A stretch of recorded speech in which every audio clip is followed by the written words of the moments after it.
Hello and welcome to code with RSV. आज की वीडियो में हम लीड कोड की प्रॉब्लम नंबर 20 वैलिड पैरेंथेसिस के बारे में देखेंगे। हम देखेंगे कि इस प्रॉब्लम को हम कैसे अप्रोच कर सकते हैं और कैसे हम सी शार्प में इसका कोड राइट कर सकते हैं। तो सबसे पहले इसकी प्रॉब्लम स्टेटमेंट को समझते हैं। इसमें हमें प्रॉब्लम स्टेटमेंट में एक स्ट्रिंग दी गई होती है एस, जिसमें की कुल मिला के ये 6 कैरेक्टर्स होते हैं, जिसमें की 3 तरीके के ओपन क्लोज ब्रैकेट्स हैं, normal brackets, curly brackets and square brackets. तो हमें बस इतना आइडेंटिफाई कराना है कि हमारी जो इनपुट स्ट्रिंग है वो वैलिड है या नहीं। और इनपुट स्ट्रिंग के वैलिड होने के लिए यहाँ पे 3 कंडीशंस दी गई हैं। तो सबसे पहली कंडीशन है open brackets must be closed by same type of brackets, यानी कि ये वैलिड है, ये वैलिड है, पर मैं कर्ली ब्रैकेट को अगर स्क्वायर से क्लोज करूँ तो ये वैलिड नहीं है, इसको मैं कर्ली से क्लोज करूँ ये वैलिड नहीं है फर्स्ट स्टेटमेंट के according. Second statement open brackets must be closed in the correct order, यानी कि मैं अगर इसको इस तरीके से क्लोज करके और बाद में इस तरीके से ओपन करके ये करूँ तो ये गलत है। हालांकि ये ब्रैकेट्स एक दूसरे क्लोज कर रहे हैं बट यहाँ पे ऑर्डरिंग करेक्ट नहीं है। इवन मैं यहाँ पे इस तरीके से भी करूं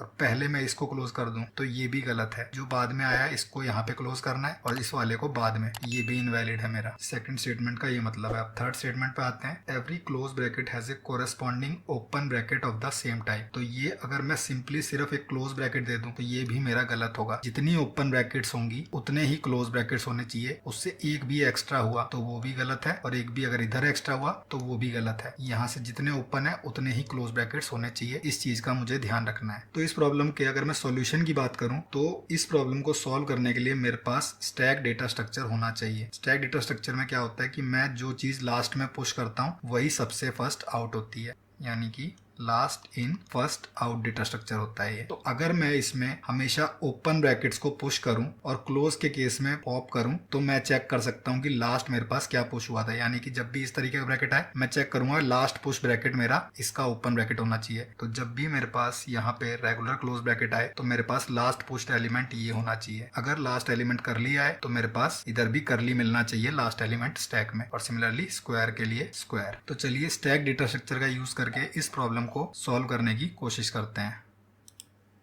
तो यहाँ पे मैं अपने लिए एक स्टैक बना दूंगा जिसमें कैर टाइप का डेटा आएगा। इसका नाम मैं रख देता हूँ माई स्टैक। अब मुझे सिंपली मेरी स्ट्रिंग को आइटरेट करना है और हर एक कैरेक्टर पे चेक करना है कि ये ओपन ब्रैकेट है या क्लोज ब्रैकेट है। ओपन ब्रैकेट के केस में सिंपली मैं अपने स्टैक में पुश कर दूंगा। तो यहाँ पे लगा देते हैं स्विच कैरेक्टर सी के ऊपर और सबसे पहले हमारे ओपन ब्रैकेट्स के केस आ जाएंगे। 3 तरीके के ब्रैकेट्स, 3 केस, और यहाँ पे हो गया स्क्वायर ब्रैकेट। तीनों ही केस में मुझे मेरे स्टैक के अंदर इसको सिंपली पुश कर देना है और कुछ भी मुझे यहाँ करने की ज़रूरत नहीं है, सिंपली इसको ब्रेक कर देते हैं। तो ये तो हो गया ओपन ब्रैकेट्स का केस। इसके बाद आता है क्लोज ब्रैकेट्स का केस, जिसमें कि सबसे पहले मेरे रेगुलर क्लोज ब्रैकेट्स। तो अगर माई स्टैक डॉट काउंट 0 है या फिर जो स्टैक के अंदर लास्ट एलिमेंट है वो रेगुलर ओपन ब्रैकेट नहीं है, तो यानी कि मेरा पैटर्न वैलिड नहीं है। तो यहाँ सीधा का सीधा रिटर्न फॉल्स हो जाना चाहिए। जब भी मेरे पास क्लोज ब्रैकेट आ रहा है तो ऑलरेडी लास्ट एलिमेंट मेरा ये होना चाहिए। अगर मेरा स्टैक खाली हुआ या फिर लास्ट एलिमेंट ये नहीं हुआ तो सीधा का सीधा मैं कह सकता हूँ कि मेरी कंडीशन यहाँ ऑलरेडी फेल हो चुकी है, मैं इसी टाइम पे रिटर्न कर सकता हूँ। इससे आगे प्रोसीड करने की ज़रूरत ही नहीं है। और अगर ये कंडीशन मैच नहीं हुई तो सिंपली ब्रेक करके हम आगे चेक करेंगे। सेम कंडीशन में बाकी दोनों ब्रैकेट्स टाइप के लिए लगा सकता हूँ और यहाँ पे उन्हीं के ओपन ब्रैकेट्स को सर्च किया जाएगा।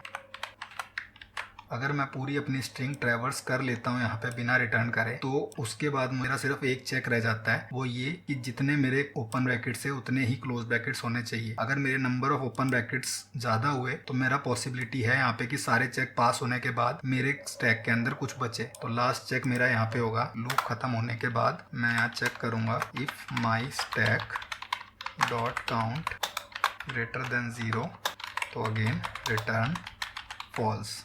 और अगर इस चेक को मैं पास कर गया तो एल्स रिटर्न ट्रू। तो ये मेरा फाइनल कोड हो गया कि मैं पूरे टाइम चेक करता हुआ आऊंगा कि मेरा यहाँ पे जिस तरीके का ओपन ब्रैकेट है उसी तरीके का क्लोज ब्रैकेट रहे। वो सारे चेक पास होने के बाद लास्ट में मुझे काउंट चेक करना है कि मेरा स्टैक एम्प्टी हो गया, यानी कि क्लोज ब्रैकेट्स और ओपन ब्रैकेट्स का काउंट सेम था। तो एक बार रन करके देखते हैं, और अगर मैं यहाँ देखूँ तो माई स्टैक मैंने कैपिटल में यूज़ कर लिया है कहीं पे। ओके, रन करते हैं इसको। तो मेरे इस टाइम पे सारे केसेस पास हो गए हैं। लास्टली इसको सबमिट करके देखता हूँ।